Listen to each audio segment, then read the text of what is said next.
But instead, my friends over on the other side of the aisle have pandered to their most extreme members over and over and over again. They let the extremists kick out their own speaker. They let the extremists dictate the agenda on the House floor. They let the extremists take down 7 rule votes since January 2023, a stunning indictment of their ability to get anything done.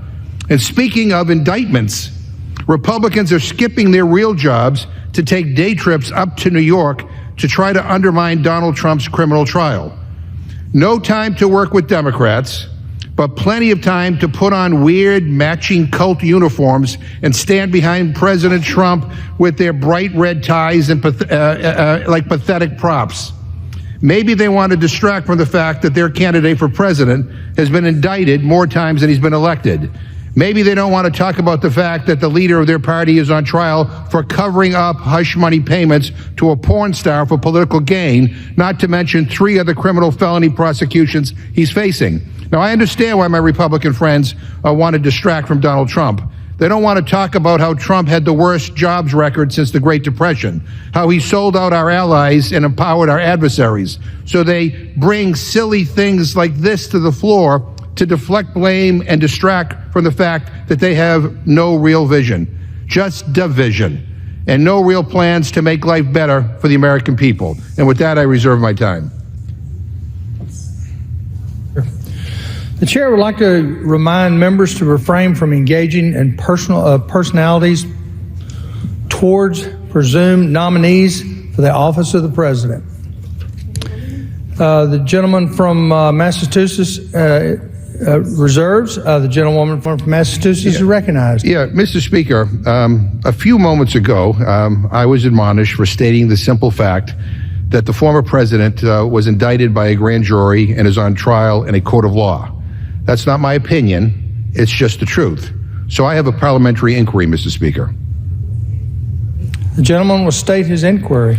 Mr. Speaker, has the chair determined it's unparliamentary to state a fact?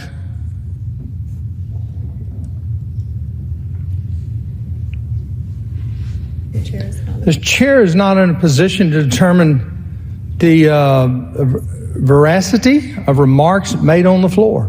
Well, that members must avoid personalities. Yeah, well, that's unbelievable. Last week during debate, a Republican member of this House said, and I quote, "Watch the former president of the United States being hauled into court day after day with a sham trial," end quote. He wasn't admonished. I just referenced the same trial, and I was.